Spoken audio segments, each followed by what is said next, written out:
زوجہ رسول مادر بطول نانی حسنین کریمین ام المومنین حضرت خدیجۃ الکبریٰ رضی اللہ تعالی عنہا کی بارگاہ میں نذرانہ عقیدت پیش کیا ہے، کیونکہ کل کا دن آپ کے وصال باکمال کا دن ہے۔ اسی نسبت سے میں بھی ایک آدھی بات آپ کو سناتا ہوں۔ نبی پاک صاحب العلا جان عالم رحمت کائنات صلی اللہ علیہ وسلم نے فرمایا کہ میرے پاس جبریل آئی۔ میں آپ کو حدیث پاک سنانے لگا ہوں کہ حضور فرماتے ہیں وعن ابی ہریرہ قال اتى جبریل النبی صلی اللہ علیہ وسلم۔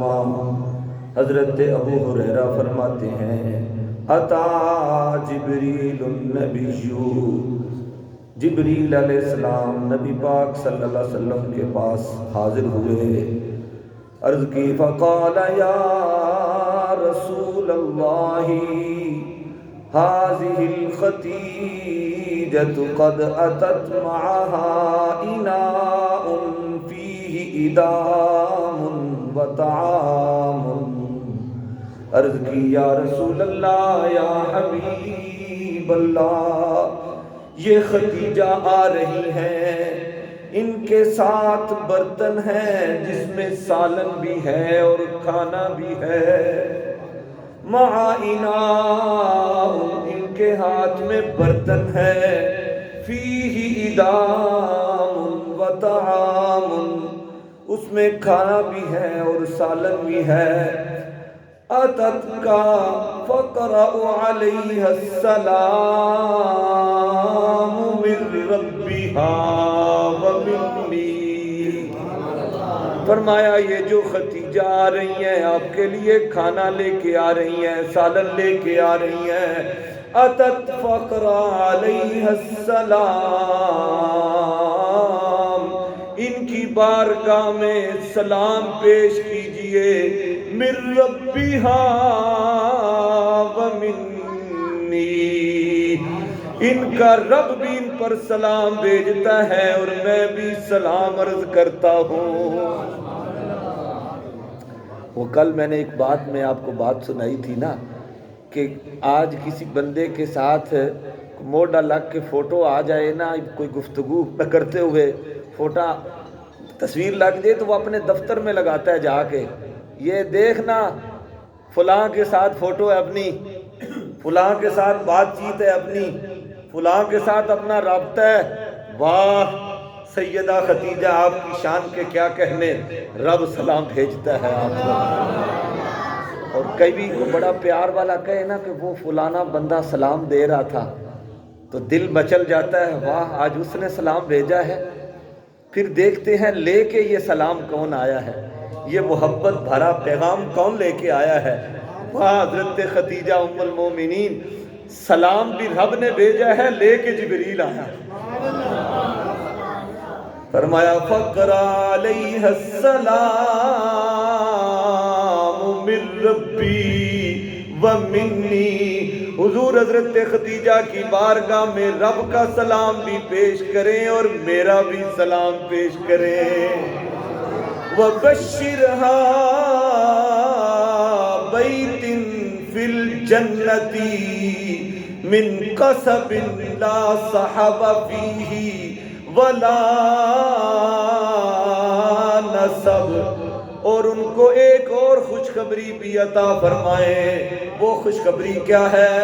فرمایا بیت فی الجنت من نصب، انہیں یہ خوشخبری دیں کہ جنت میں ان کا ایک محل ہے، جنت میں محل کی خوشخبری عطا فرمائیں، بشارت دیں۔ وہ محل کیسا ہے؟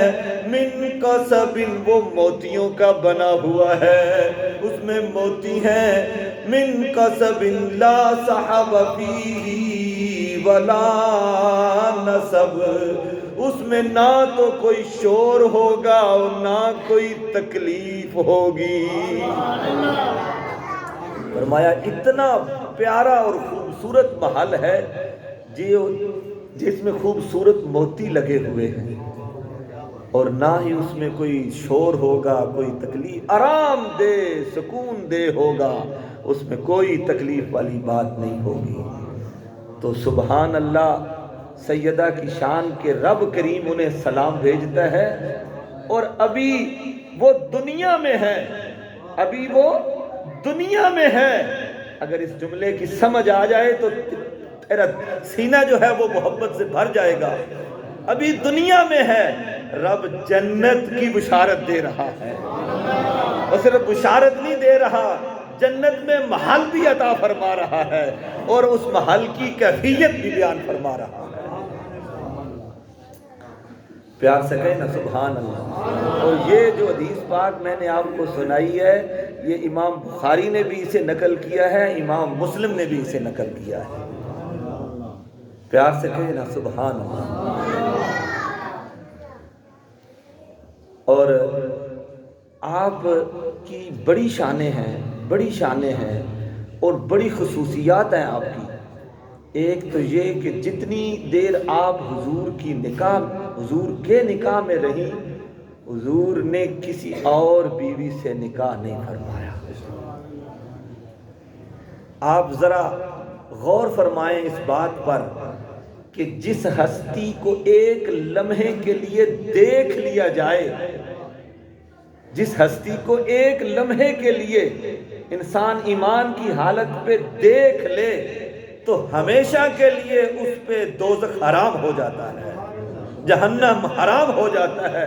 اس ذات کے ساتھ زندگی کے 25 سال بیت گئے، جس کے ساتھ ایک لمحہ کسی کو مل جائے، ایک لمحہ مل جائے تو عمر بھر کے لیے وہ سارے گناہوں سے پاک ہو جاتا ہے، وہ جنت کا مالک بن جاتا ہے، جنت اس کے نصیب میں لکھ دی جاتی ہے۔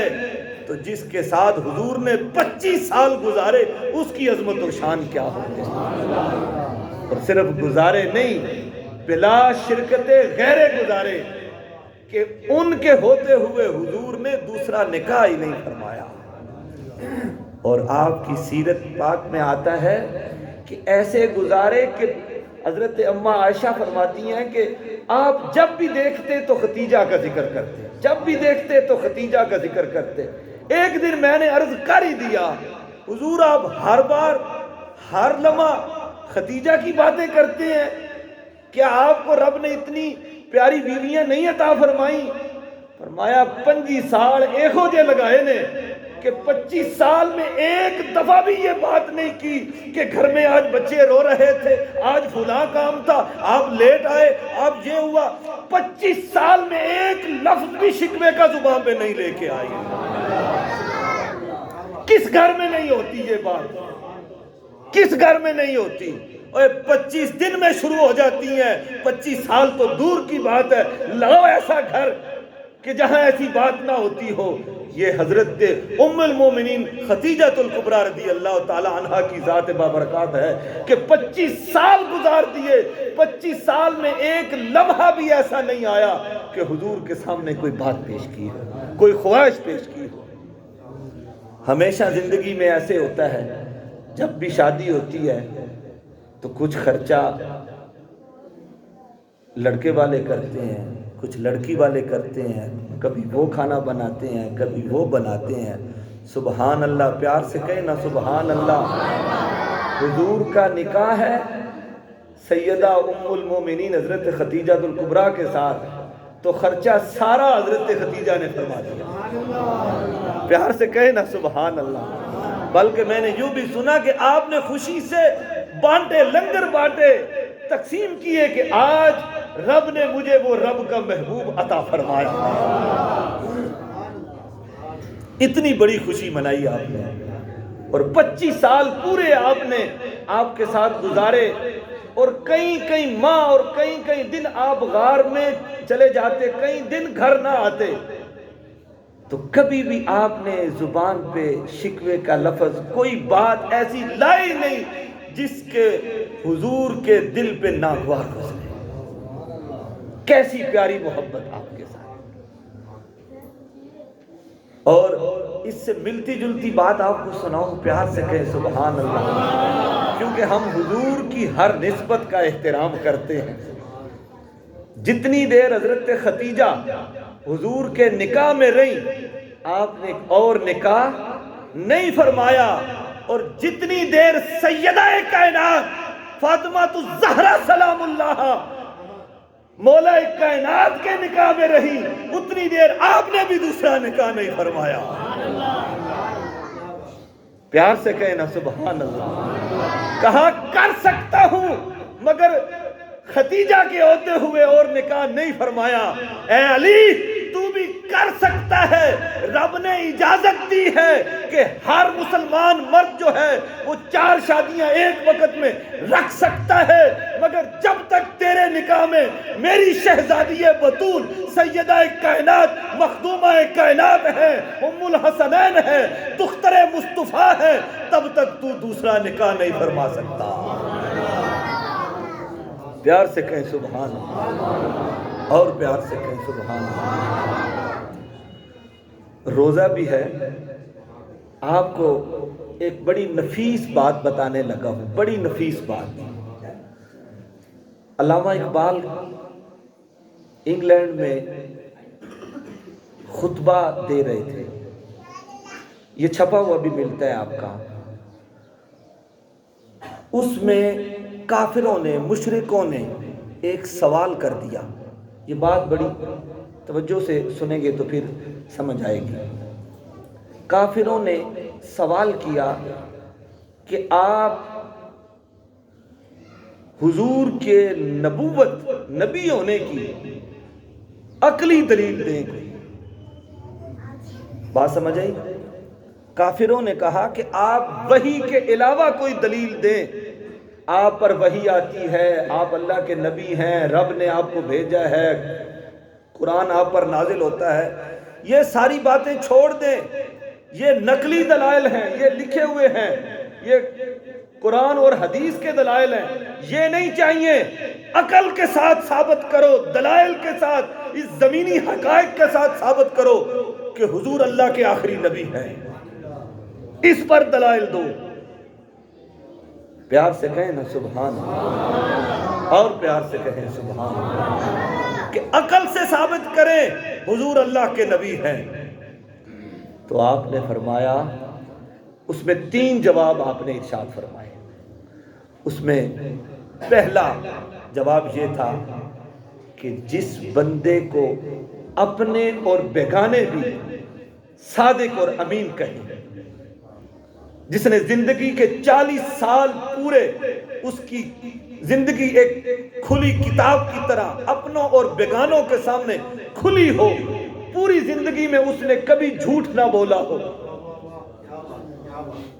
کبھی اس نے کوئی غیر شرعی کام نہ کیا ہو، اس کی سیرت میں ایک لمحہ بھی ایسے نہ آیا ہو، تو کیا اس کی بات مان لینی چاہیے کہ نہیں مان لینی چاہیے؟ جی مان لینی چاہیے۔ تو فرمایا آپ نے زندگی کے 40 سال ایسے گزارے کہ کوئی اپنا بیگانہ، اپنا تو اپنا، بیگانے بھی جس کی تعریف کرتے تھے، جس کی شان کے معترف تھے، وہ بھی آپ کے گن گاتے تھے، اپنی امانت امین سمجھ کے آپ کو دے جاتے تھے کہ یہاں خیانت نہیں ہوگی، تو پھر اس کی بات مان لینی چاہیے کہ نہیں مان لینی چاہیے؟ فرمایا مان لینی چاہیے۔ اپنے تو سبحان اللہ کیا ہی دیتے ہیں نا، مزہ تب ہے نا کہ بیگانے بھی کہیں۔ کہا کفار بھی مانتے تھے، مشرک بھی مانتے تھے، یہودی بھی مانتے تھے، عیسائی بھی مانتے تھے کہ اگر اس دھرتی پہ کوئی سچا انسان ہے تو وہ محمد ہے۔ تو فرمایا آپ کی ذات میں کوئی ایسا عیب ہے ہی نہیں، تو پھر آپ کی بات مان لینی چاہیے کہ نہیں؟ کہا مان لینی چاہیے، تو فرمایا پھر مان جاؤ کہ وہ اللہ کے سچے نبی ہیں۔ اگر ان کی ساری باتیں سچی ہیں تو پھر ان کی یہ بات بھی سچی ہے کہ وہ اللہ کے سچے نبی ہیں۔ اور جو دوسری بات ہے وہ پیار سے کہیں سبحان اللہ، وہ آج کے موضوع کی بات ہے، پیار سے کہیں سبحان اللہ۔ آپ نے فرمایا کہ دوسری دلیل یہ ہے، ہر بندے کی ایک پرائیویٹ لائف ہوتی ہے، ایک سوشل لائف ہوتی ہے، ایک اس کے گھر کی زندگی ہوتی ہے، ایک باہر لوگوں کی زندگی ہوتی ہے۔ میں اپنے طور پہ آپ کو سمجھاتا ہوں، آپ مجھے یہاں دیکھتے ہیں، قاری صاحب آتے ہیں، نماز پڑھاتے ہیں، کسی سے کوئی بات نہیں کرتے، آپ کو کیا معلوم کہ میرا گھر کے اندر رویہ کیسا ہے؟ میں اپنی فیملی کے ساتھ، آپ جانتے ہی نہیں انہیں، آپ کو کیا معلوم؟ آپ کے سامنے میں ایک تھوڑے وقت کے لیے آتا ہوں، ہر بندہ جو گھر میں ہوتا ہے اس کی اور لائف ہوتی ہے، جب وہ باہر آتا ہے اس کا چہرہ اور ہوتا ہے، اس کا لوگوں سے، اور جس سے آپ کبھی کبھی ملے تو اس کا چہرہ بالکل ہی مختلف ہوتا ہے۔ آپ کسی بندے کے ساتھ چند دن بیٹھ کے یہ اس کی کامل نمونہ اور تصویر نہیں بتا سکتے کہ یہ اندر سے کیا ہے اور باہر سے کیا ہے۔ ہر بندے کی زندگی ہر لمحے ہر جگہ مختلف ہوتی ہے، گھر میں اور ہوتی ہے، دوستوں میں اور ہوتی ہے، مہمانوں میں اور ہوتی ہے، استادوں میں اور ہوتی ہے، اچھے لوگوں میں اور ہوتی ہے، برے لوگوں میں اور ہوتی ہے، ہر جگہ اس کا مختلف ہوتا ہے۔ مگر وہ انسان باہر کتنا بھی بڑا ہو، لوگوں کے ساتھ وہ چہرے پہ چہرہ بڑا سجا لے، مگر وہ جب گھر آ جاتا ہے تو پھر اس کا کوئی عیب چھپا نہیں رہتا۔ ہر بندہ اپنے گھر میں، وہ اپنی ذاتی لائف میں پتہ نہیں وہ کس انداز میں جیتا ہے، اس میں کیا کیا عیب ہے۔ لوگوں کے سامنے تو انسان بڑا محتاط رہتا ہے، بڑا اپنے دفتر میں، اپنے آفس میں، دکان میں انسان بڑے محتاط اندازے سے رہتا ہے، مگر جب بندہ گھر آ جاتا ہے، اپنی چار دیواری کے اندر آ جاتا ہے، اس کی طبیعت، اس کی کیفیت، اس کے مزاج سب تبدیل ہو جاتے ہیں۔ تو بندہ باہر جتنا بھی چہرے پہ چہرہ سجا لے نا، اس میں دوگلا پن ہو، گھر میں وہ نہیں کر سکتا، گھر میں وہ نہیں کر سکتا۔ تو حضرت ام المومنین حضرت خدیجہ الکبریٰ رضی اللہ تعالیٰ عنہ، جو سب سے پہلے ایمان لانے والی ہیں، جس بندے کی بیوی 15 سال اس کے ساتھ بتائے، پھر اس کے اعلان کرنے پر سب سے پہلے ایمان لے کے آئے، یہ اس کے سچا ہونے کی دلیل ہے۔ اور یہاں تو گھر والے ووٹ نہیں دیتے، بات میں ہمانگنی نہیں ہوتی، بات نہیں مانتے، ایک صلاح نہیں ہوتی، تو اتنا بڑا کام، اتنی بڑی مان کہ ایمان لے آنا، یہ حضرت خدیجہ کا، یہ حضور کی نبوت کی دلیل ہے۔ کہا دوسری دلیل یہ ہے کہ حضرت اماں خدیجہ الکبریٰ رضی اللہ تعالیٰ عنہ کا حضور پر ایمان لے کے آنا، کہ بندہ باہر تو جس طرح چاہے وہ زندگی گزار لیتا ہے، مگر گھر میں اس کی زندگی پوری کھلی کتاب ہوتی ہے، جس میں کوئی ایسا پہلو نہیں ہوتا کہ جو چھپ جائے، اور خاص کر اپنی بیوی کے سامنے کسی کا کوئی پہلو چھپا ہوا نہیں ہوتا۔ اگر بیوی ایمان لے کے آ رہی ہے تو یہ اس بات کی دلیل ہے کہ یہ بندہ جیسے باہر لوگوں میں رہتا ہے، یہ گھر میں بھی ویسے ہی رہتا ہے۔ یہ جیسے لوگوں میں سچا ہے، کھرا ہے، یہ گھر میں بھی کھرا اور سچا ہے۔ اور تیسری دلیل، کیونکہ ہم گھر والوں سے بھی پیار کرتے ہیں، در والوں سے بھی پیار کرتے ہیں، اور کہا تیسری آپ کی سچائی کی دلیل یہ ہے کہ آپ کے بچپن کے دوست حضرت صدیق اکبر رضی اللہ تعالیٰ عنہ کا سب سے پہلے ایمان لانا، کیونکہ بندہ جو دوست یار ہوتا ہے نا، انہوں ساریاں گلاں دا پتہ ہوتا ہے۔ سیانے کہندے نے کہ سارے لب جان لگوٹیاں نہ ٹکرے کدھرے کوئی، کیونکہ اسے سارا معلوم ہوتا ہے کہ اس میں کیا کیا عیب ہیں، کیا کیا اس کے شغل ہیں، کیا کیا یہ پسند کرتا ہے، کہاں کہاں یہ جاتا ہے، بندہ ساروں کے سامنے کر لیتا ہے۔ بچپن کے جو یار ہوتے ہیں نا، وہ سارا کچھ جانتے ہوتے ہیں۔ تو فرمایا صدیق اکبر کا ایمان لانا اس بات کی دلیل ہے کہ حضور اللہ کے سچے نبی ہیں۔ آخری بات آپ کو ایک قرآن پاک کی سنا دو، پیار سے کہیں سبحان اللہ۔ رب کریم فرماتا ہے ہن لباس لکم وانتم لباس لہم۔ رب کریم نے فرمایا عورت مرد کا لباس ہے، مرد عورت کا لباس ہے۔ ہن لباس لکم وانتم لباس لہم، وہ تمہارا لباس ہے، تم ان کے لباس ہو۔ کیا مطلب کہ مرد جو ہے وہ عورت کا پردہ ہے، اور مرد عورت کا، عورت مرد کا، یہ دونوں ایک دوسرے کا لباس ہے۔ اب ہر بندہ اس کی بیوی اس کا لباس ہے، ہر بیوی کا لباس اس کا شوہر ہے۔ اب پیار سے سوچ کے بتائیں کہ تیری میری بیوی میری عزت ہے، میرا لباس ہے، تیری بیوی تیری عزت ہے، تیرا لباس ہے، تو تو اپنے لباس کو داغدار ہونے دیتا ہے؟ تو داغدار لباس پسند کرتا ہے؟ تو اپنا لباس میلا پسند کرتا ہے؟ تیری عزت میں اگر کوئی عیب ہو تو پسند کرتا ہے؟ ارے نہیں کرتا۔ اگر تو اپنے لباس کا اتنا خیال رکھتا ہے، ارے حضور تو وہ ہے جنہوں نے جتنے بھی نکاح فرمائے رب کی مرضی سے فرمائے ہیں۔ فرمایا رب نے صحابہ بھی مجھے چن کے عطا فرمائے ہیں، اور ازواج بھی رب نے پہلے چنی ہیں پھر میرے نکاح میں بھیجی ہیں۔ تو تیرا میرا لباس جتنے ہم پاک ہے اتنا پاک ہوگا۔ تو پھر اندازہ لگا حضور جتنے پاک ہے نا، جتنے حضور پاک ہے، آپ کی ازواج بھی اتنی ہی پاک ہے، کیونکہ رب نے فرمایا الطیبات للطیبین والطیبون للطیبات۔ ہم نے پاک مردوں کے لیے پاک بیویاں رکھی ہیں اور پاک بیویوں کے لیے پاک مرد رکھے ہیں۔ اللہ کریم کی پاک بارگاہ میں دعا گو ہے، مالک ارض و